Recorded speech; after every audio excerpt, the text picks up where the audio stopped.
Dari kecil, dari kecil, dari kecil, saya diajarkan bahwa kesuksesan diukur dari seberapa banyak uang yang saya miliki. Saya diajarkan bahwa kesuksesan diukur dari seberapa banyak uang yang saya miliki. Hal ini membuat saya memakai segala cara untuk mendapatkannya. Sejak kecil, saya mengenal penjudian dan terlibat di dalamnya sampai saya dewasa. Namun setiap saya menang dalam berjudi, saya tidak puas. Saya mau lebih dan lebih. Hati saya jadi serakah. Ketika saya belajar kitab, saya menyadari bahwa saya meletakkan rasa aman saya pada uang. Saya mengerti hidup ini jauh lebih berarti daripada sekedar menjadi kaya. Saya ditantang untuk bertobat dari dosa-dosa saya. Saya tahu saya harus berpegang teguh pada firman, beriman dan percaya pada janjinya. Bahwa dia sekali-kali tidak akan membiarkan dan meninggalkan saya. Sekarang saya bergantung penuh kepada belas kasih Tuhan, mencukupkan diri dan bersyukur akan setiap pemberian Tuhan. Saya merasa merdeka dan bisa jadi orang yang apa adanya. Waktu itu kenal yang namanya judi. Saya adalah penjudi, gitu loh. Sebelum saya bertobat ya, pertobatan yang saya lakukan juga, sampai saya juga ketemu komunitas ini ya, saya adalah penjudi. Salah satu penjudi kelas, dia kelas berat. Karena hobinya judi kan pasti, judi itu kan sama identik dengan orang yang egois ya. Sama seperti perokok, sama seperti pecandu ya. Itu sama. Kenapa? Karena untuk kesenangan pribadi, kesenangan diri, gitu loh. Tidak ada judi iseng, tidak. Judi itu hanya untuk menyenangkan diri, mengikuti ego kita, melawan ego kita. Maka judi sambil mencari tambahan positifnya kalau menang. Tapi semua itu salah. Saat ini saya bisa bilang salah karena saya sudah bisa keluar dari dunia judi ini. Kalau saya belum bisa keluar, saya masih bilang, iya sih lumayan. Saya tidak. Salah. Kenapa salah? Pertama, kita tidak memikirkan keluarga. Anak tidak. Fokusnya adalah ada uang. Saya fokusnya ada duit. Menang saya bisa foya-foya, kalah marah-marah. Hanya itu dulu. Dunia saya hanya dua. Jadi istri saya pun juga tahu saya penjudi. Karena saat saya judi pun, waktu istri saya belum ikut MPH ya, itu saya judi pun sama dia. Saya malah pinjam laptopnya dan dibatasi mainnya. Jadi di samping saya ada. Saya udah sampai kasino luar negeri pun 3 kasino udah saya taklukkan. Taklukkan artinya saat saya ke sana pertama kali saya menang. Dan saya tidak pernah dalam kedua, tidak. Tapi semua kasino udah saya datangin untuk main, menantang jiwa saya pasti menang. Dan menang. Nah, dampak itulah akhirnya saya melihat, saya rasakan karena pengen punya uang segalanya. Akhirnya saya lupa diri. Setelah uang banyak, ada lagi gangguannya. Biasanya berempet. Kalau kita udah punya uang kaget ya, atau uang haram, atau uang gak halal, pasti kemana-mana larinya. Entah itu bisa jadi mabuk-mabukan, bisa jadi main perempuan, bisa juga kan narkoba atau hal lainnya. Semuanya pasti negatif, tidak mungkin ada uang haram. Larinya adalah untuk yang positif, sumbang panti asuhan, sumbang gereja. Saya belum pernah rasakan dan belum pernah dengar ada seperti itu. Karena kalau untuk nyumbang, daripada nyumbang ya diadui dulu siapa tahu menang. Prinsipnya begitu kalau kami penjudi. Singkat cerita, saya merasakan adalah karena uang adalah segalanya. Saya wajib punya uang. Dampak daripada uang haram tersebut, saya puterin lagi. Maksudnya puterin lagi bagaimana? Saya puterin lagi adalah saya jadi rentenir. Saya lagi rentenir. Jadi orang minjem uang sama saya, dulu awalnya minjem pasti nggak pernah ada bunga. Akhirnya saya karena pikir saya kalah, main kalah. Akhirnya udahlah, untuk cari menebus kekalahan saya harus dapat tambahan dong daripada uang yang saya pinjamkan. Dampaknya, anggap saya kalah 2 juta. Saya pinjamnya 20 juta. Siapa mau nih? Saya tawarkan malah kepada anak buah saya. Butuh duit ya dipakai nih, pakai. Tapi sebulan 10% ya. Tidak pernah ada bunga 5% satu bulan. Nggak ada. Minimal 10%. Orang minjam 10% 4 bulan kan. Bulan ini bayar cicilannya, pokoknya, plus bunga 10%. Baru 2 bulan terakhir butuh lagi, namanya orang butuh duit kan, mau aja. Pak, mau tambah lagi boleh nggak? Top up, istilahnya tuh top up. Boleh. Tapi bunganya 15%, melebihi bunga awal. Dan saya bersyukur memiliki istri yang baik, Lina. Saya bangga memiliki dia. Dan itu adalah harta terindah yang nggak boleh saya lupakan.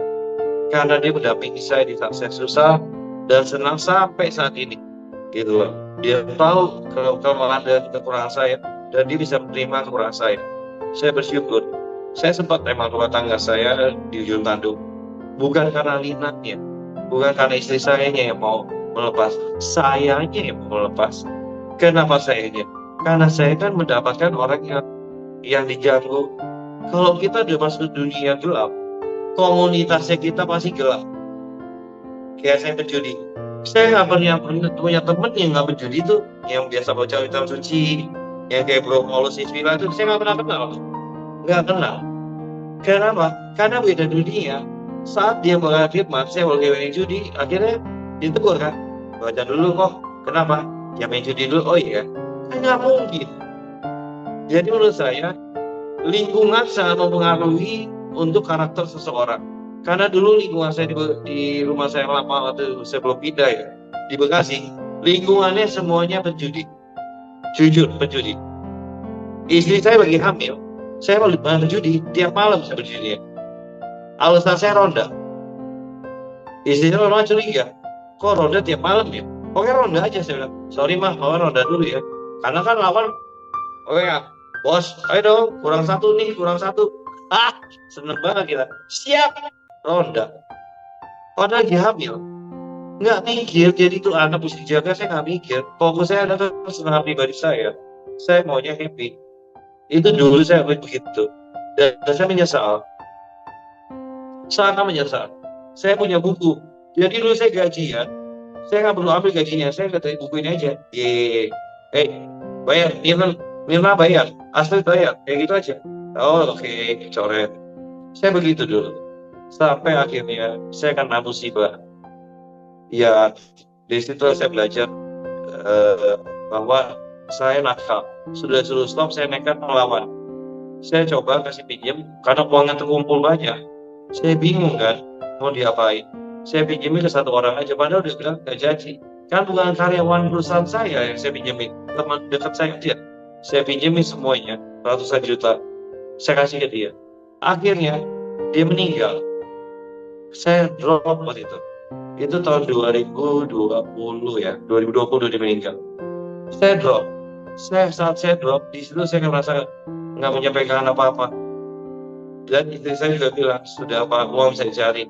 Dia dengan rasa perasaan saya, uang bisa cari. Uang itu kan uang saya, jadi saya otaknya keuangan banget, gitu loh.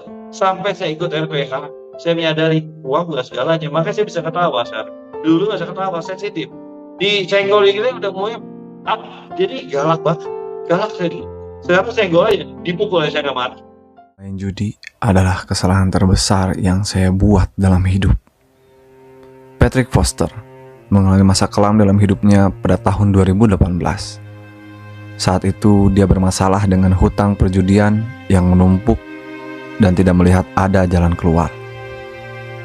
Guru berusia 37 tahun tersebut mengaku kali pertama ikut taruhan saat ia masih muda dan berkuliah.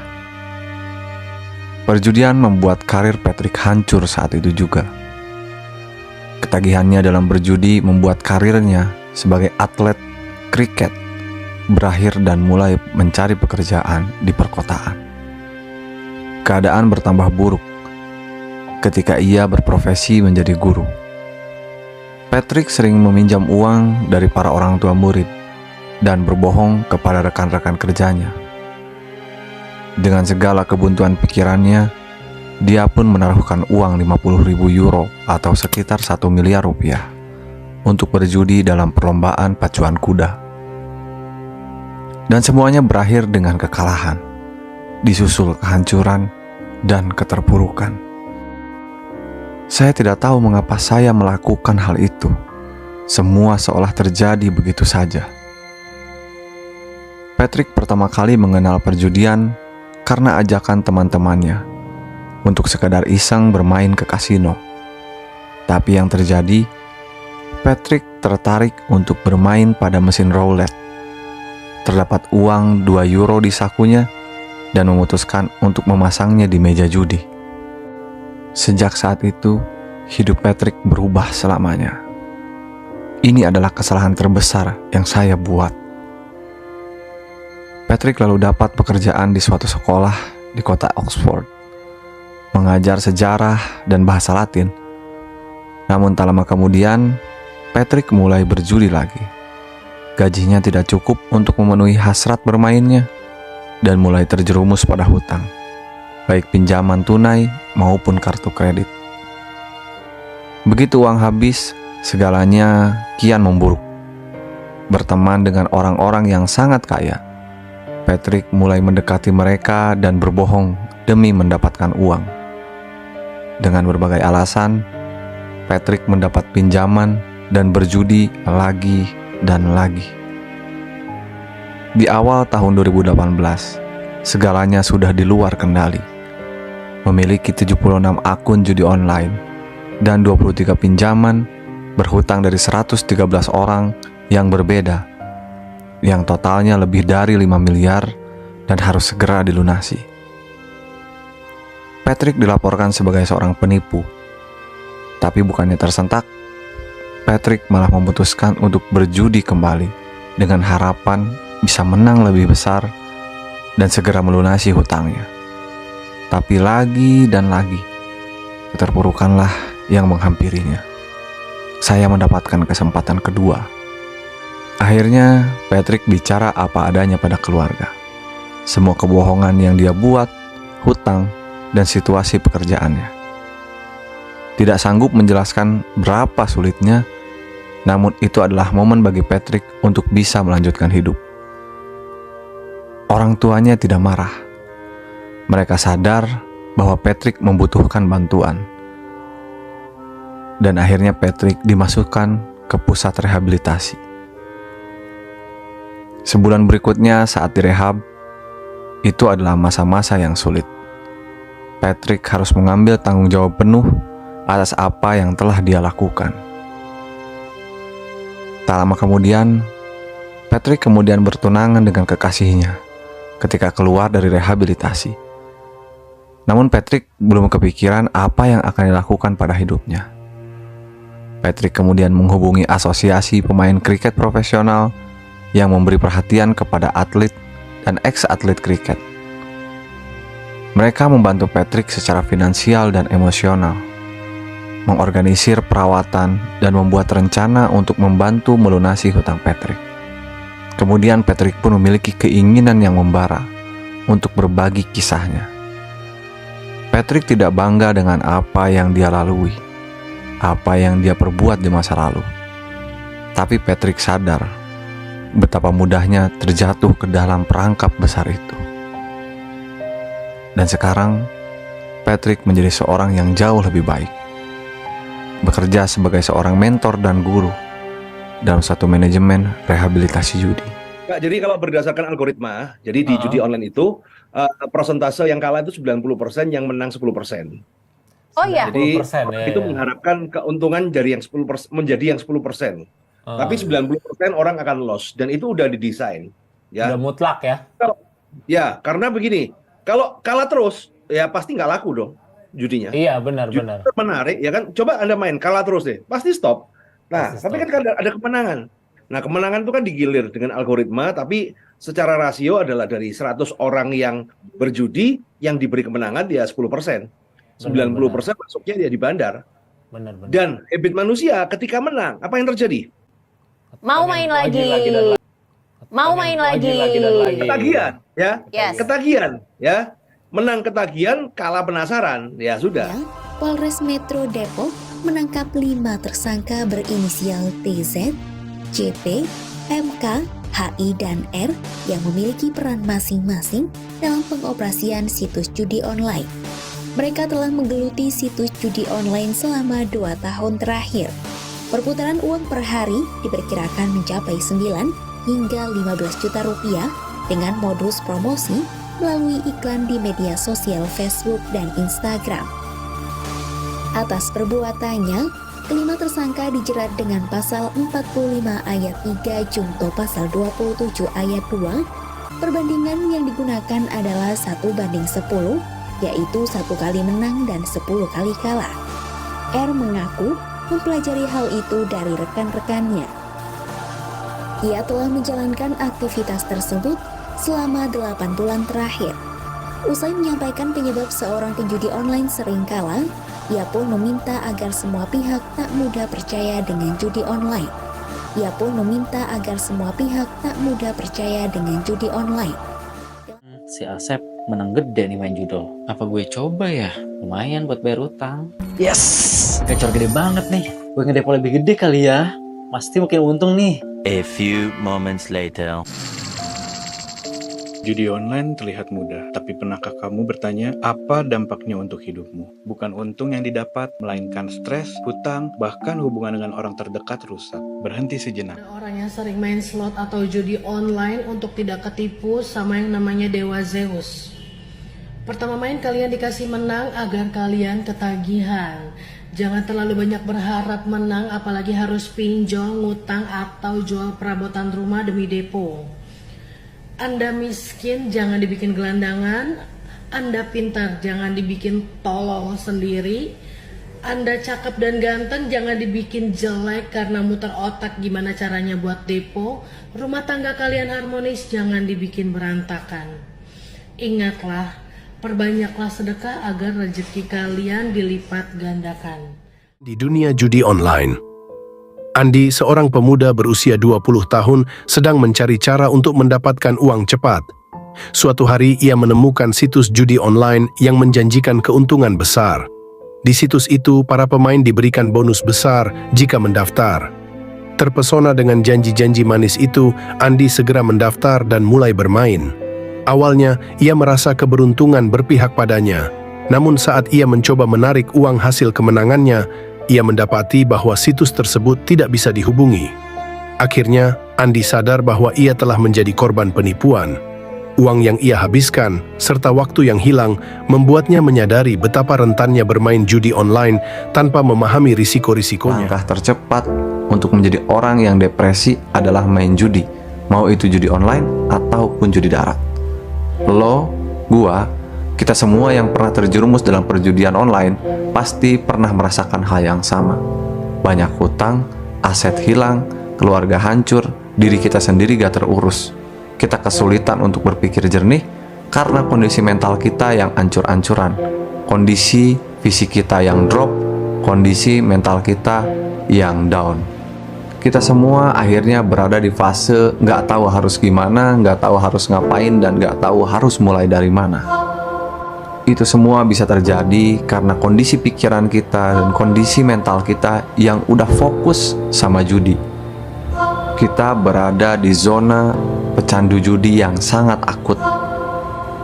Bahkan ketika kita nggak deposit 1 hari, kita ngerasa sakau. Ketika kita nggak ngerasain kesenangan dari perjudian, mau itu menang atau kalah, kita merasa galau, kita merasa gelisah, dan kita pengen banget deposit.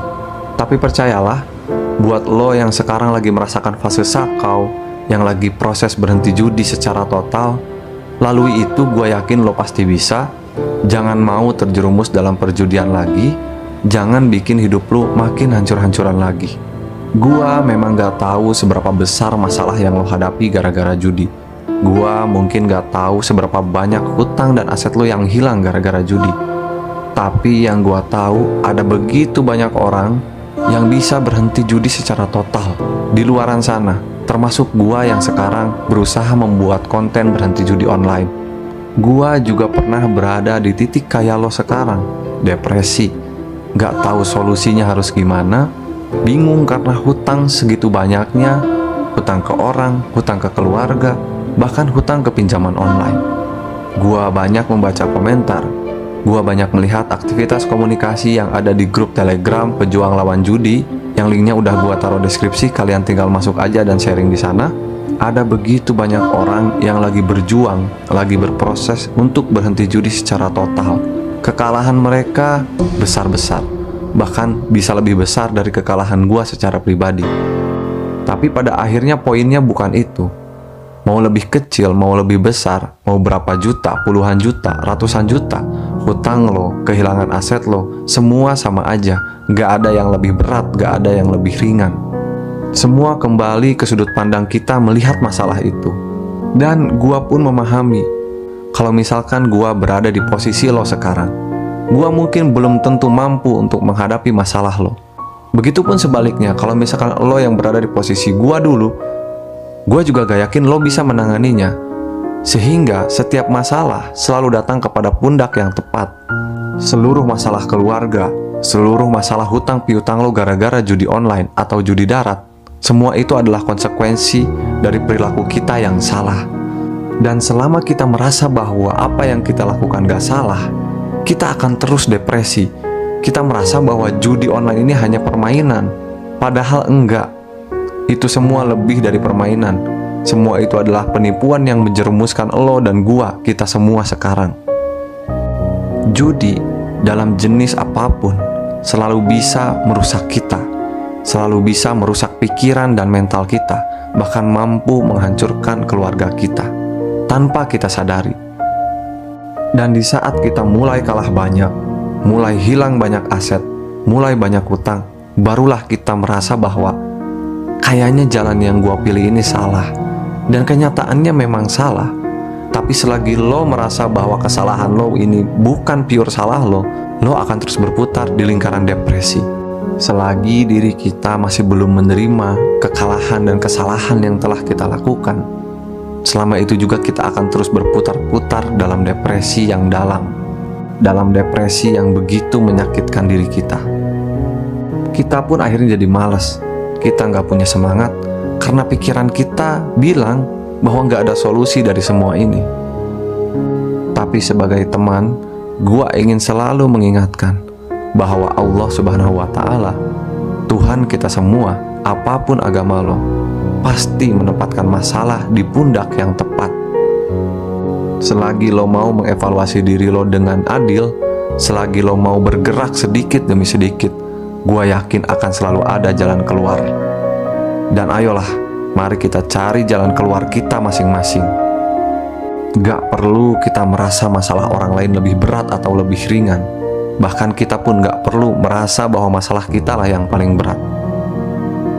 Tapi yang harus kita tanamkan bareng-bareng ke dalam diri kita adalah setiap masalah yang ada di depan mata kita, kita pasti akan hadapi. Gua gak akan lari lagi, gua gak akan melarikan diri. Karena demi diri gua sendiri, karena demi keluarga kita sendiri, kita akan bangkit. Teman-teman semua, segeralah berhenti judi sekarang. Tetaplah konsisten untuk menolak judi. Tetaplah konsisten untuk tidak bertemu dengan judi dalam jenis apapun. Berapapun nominalnya, jangan pernah deposit lagi.